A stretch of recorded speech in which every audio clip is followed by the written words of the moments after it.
Recently, my husband Andrew, who is somewhat older than me, unexpectedly asked me to move out of our home because my parents were living with us. I was taken aback and quite puzzled by his sudden demand. He even went so far as to threaten me with divorce if I resisted his request. Over the past few weeks, he had become more withdrawn, and our relationship had accumulated its share of grievances. Despite me covering all our living expenses amounting to $2,900 monthly, he seemed to disregard this completely. I was utterly shocked when he expressed that his parents would be uncomfortable with my presence, a reason that made little sense to me. However, I acquiesced to his demand, packed my belongings, and left, noticing a sense of relief in him as I did so. Immediately after leaving, I contacted a resale shop to manage my things. My name is Isabella, and I live with my husband Andrew. We first met through mutual friends and quickly formed a connection. One of our first encounters involved him sharing his aspiration to become a voice actor, something that captivated me given his charming voice. After exchanging phone numbers, we began spending more time together and soon found ourselves in a relationship, though we never formally acknowledged it. Fresh out of college at the time, I was drawn to the idea of a relationship with someone more mature. It felt like stepping into a more adult phase of my life. My best friend Doris expressed concerns about the age difference since Andrew is 4 years older, but I reassured her, citing that many relationships thrive despite age gaps. I genuinely enjoyed Andrew's company, and he seemed to reciprocate my feelings, so I didn't see a reason to worry. After about 2 years of dating, the topic of marriage came up. I had already introduced him to my parents and briefed them about our age difference, which piqued their curiosity about him. Amidst all these discussions about our future, I often wondered when he would propose.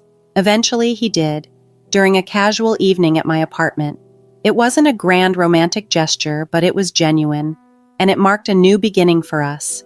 When Andrew proposed, it was in such a casual way that I simply responded with a cheerful, "Sure, let's get married." It reflected our laid-back approach to life, which suited both of us just fine. Following the proposal, we made trips to visit each other's families. However, I didn't exactly gel with Andrew's relatives. Their home was cluttered with items that appeared to be antiques, though I suspected they were merely replicas. When I first met Andrew's parents, they were decked out in luxurious branded clothing and ostentatious jewelry, epitomizing a wealthy couple. It became apparent that our tastes and values were worlds apart. Andrew's mother even made a disparaging remark about my appearance, which was quite a shock, but I reassured myself that as long as Andrew and I were content, I wouldn't need to interact much with his family. After our wedding, we settled into a condo, but I noticed Andrew seemed unusually anxious. One day, he curiously inquired about a woman in a blue dress from our wedding. Confused, I mentioned there were several guests in blue, unsure of whom he meant. He specified he was asking about the one who had given a speech as my best friend. Realizing he meant Doris, I confirmed it, noting she had worn a blue dress. Andrew's interest seemed peculiar when he asked about her, explaining he thought he had seen someone who resembled her recently and recalled her speech. His sudden curiosity about Doris was puzzling, but before I could delve deeper, he simply chuckled it off and retreated to his room. Later, Doris called with some exciting news. Her boyfriend was planning to return to the United States next year. They had been a couple since high school and had known each other since elementary school, sharing a long and deep connection. Doris's boyfriend had moved away during middle school, but despite the distance, they kept in touch through letters. They reunited in high school, where he confessed his love for her. I always enjoyed listening to Doris's romantic tales. Her boyfriend had been working overseas for several years, having been transferred to an international branch after some time in the United States. Despite the geographical gap, their relationship remained strong, fortified by consistent communication. Curiously, I asked Doris if she thought her boyfriend might propose upon his return, hinting at a potential wedding. Laughing, Doris teased me for jumping ahead, but she playfully insisted that I be prepared to make a memorable speech at her wedding just as she had done at mine. We enjoyed a light-hearted moment over tea, reveling in the ease of our friendship where we could discuss anything and trust in each other's support. During this period, I started noticing changes in Andrew's routine. He was coming home increasingly late. When I commented on his late hours, he retorted that just because we were married, it didn't mean he shouldn't work. Although he was still chasing his dream to become a voice actor, the reality was that he worked various part-time jobs to fund his classes, seeing little immediate return. Consequently, I shouldered all our living expenses, making it difficult for us to save any money. Over time, it became clear that Andrew was not prepared to give up his aspirations for the sake of our family's financial stability. My worries intensified with his prolonged work hours, fearing that his part-time job was demanding too much overtime. When I expressed my concerns, suggesting that they might be overworking him, Andrew dismissed me briskly, insisting he had everything under control and that the extra money was beneficial. His curt reply ended the conversation abruptly, and I noticed a shift in how he addressed me, no longer using my name, just referring to me impersonally as you. This subtle change added a layer of coldness to our interactions, heightening my concerns about where we were headed as a couple. When Andrew and I got married, I imagined he would continue to speak to me with kindness, but following our wedding, his demeanor shifted drastically. His once soothing, deep voice became grating and harsh, an effect I suspected was due to excessive drinking. Considering he was an aspiring voice actor, this lifestyle seemed detrimental to his vocal health, and I worried about his well-being. Despite my concerns, Andrew appeared indifferent and began to distance himself from me, often ignoring me entirely at home. It was around this time that my friend Doris reached out, wanting to discuss something important. Given my personal concerns, I proposed we meet at a private karaoke booth to talk undisturbed. Doris seemed particularly cautious about her choice of room, selecting one that allowed a clear view of the staff from the door. Curious, I asked her why she had chosen this particular spot. She explained that she had felt someone following her ever since she quit her job a month ago. Choosing a room with visibility allowed the staff to keep an eye out for any suspicious individuals who might be lurking nearby. I asked if she had involved the police. Doris replied that she had tried, but without any physical contact or direct threats, the police were limited in how they could help. She planned to discuss the matter with her boyfriend when he returned in a month, but in the meantime, she wanted to confide in someone close by. Doris hadn't seen her stalker clearly, too frightened to make out whether it was a man or a woman. I promised to help her keep a lookout, hoping to identify the person tailing her. Through my observations, I shockingly discovered that the individual following Doris was none other than my husband, Andrew. Despite his claims of working late, he had been spending his evenings lurking near Doris's workplace, following her after his shifts ended. This revelation was a heavy burden, and while I had planned to discuss my strained relationship with Andrew, uncovering his disturbing behavior became the immediate priority. The situation was far more serious than I had anticipated, leaving me to grapple with both my crumbling marriage and the safety of my dear friend. The day I found out that Andrew was the one stalking Doris was a profound shock, a betrayal that shattered my trust completely. Watching him follow my best friend with a creepy, unsettling grin was chilling. I had loved and married this man, but in that instant my feelings evaporated, leaving a cold void where affection once resided. I immediately confided in Doris about the discovery, and together we took swift action to ensure her safety. With assistance from her coworkers, arrangements were made for her to be discreetly driven from the underground parking lot of her workplace to her new residence, helping her stay out of Andrew's reach. As Doris and I implemented these security measures, I could see Andrew's irritation mounting. One day, his frustration erupted. Out of nowhere, Andrew demanded that I leave our home to make room for his parents, threatening divorce if I resisted. His audacity was astounding, especially considering that I was the one covering our living expenses, a hefty $2,900 monthly. I wondered if he even remembered or cared about that fact. As I stared at him incredulously, his patience snapped and he lost his temper completely, shouting for me to leave so his parents could move in. Stunned yet resolute, I replied, "Fine, but I'm taking everything I purchased with me." The moment I agreed to leave, Andrew instructed me to hurry. Wasting no time, I contacted a local buyback service to handle the removal of my belongings. When they arrived the next day to assess the items, Andrew watched, initially smug in his assumption that I was simply conceding defeat.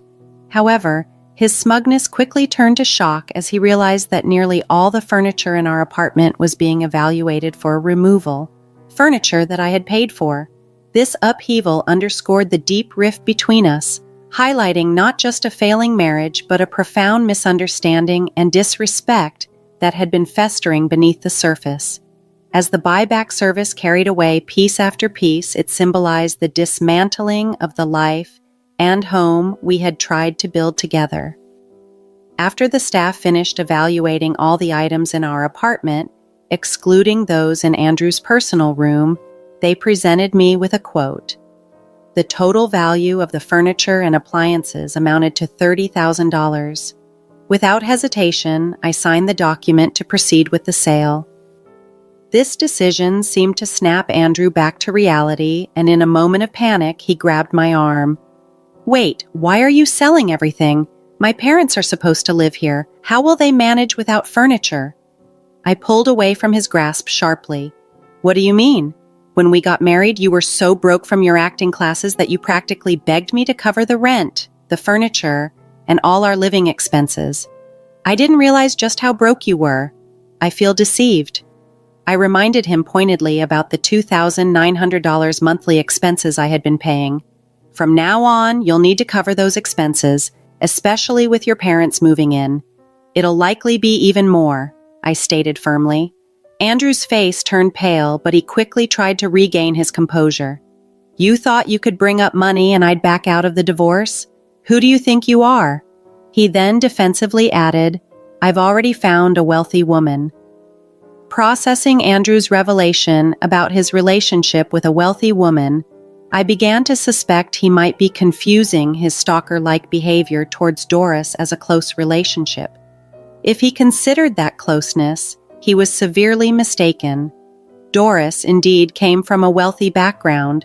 Her grandfather was a successful businessman, and her father now managed the family business. Doris was the epitome of a perfect heiress, yet she never flaunted her wealth. She lived modestly, just like me and our friends, and no one judged her based on her family's money. It dawned on me that Andrew might have learned about Doris's affluent background and misconstrued it, considering his skewed perception and desperate actions.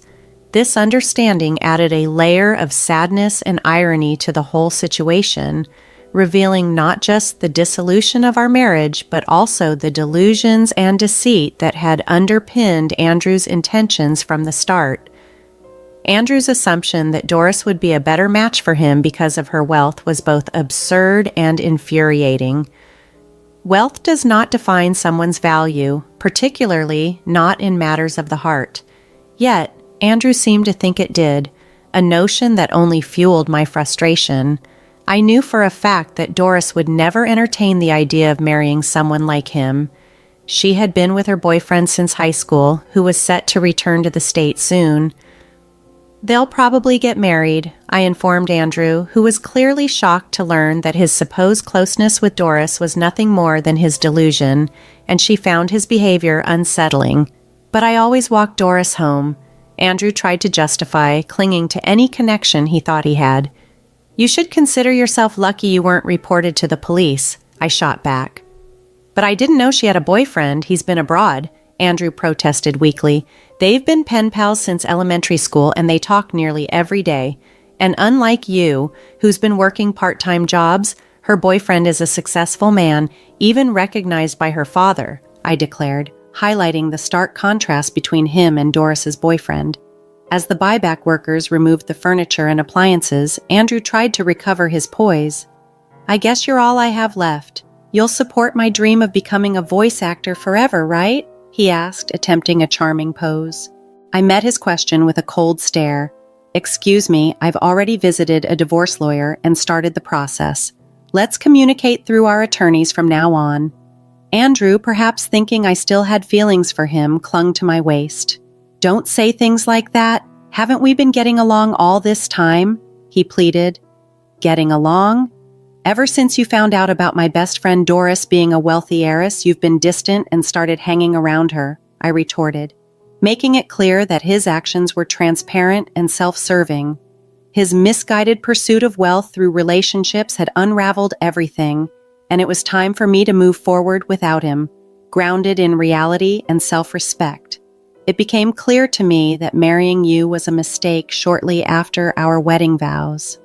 Tears streamed down Andrew's face as he sobbed uncontrollably, his behavior more reminiscent of a child than a man 4 years my senior. Watching him cry like that only deepened the rift in my fading feelings for him.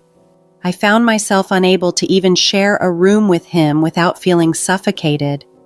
"I just can't do this anymore," I said, frustration lining my voice. In a matter-of-fact tone, I continued, "By the way, I've spoken to your uncle about our divorce, the one who owns this apartment we're renting." Andrew's face fell as he realized the gravity of the situation. "My uncle? But you know how strict he is," he replied, panic evident in his voice.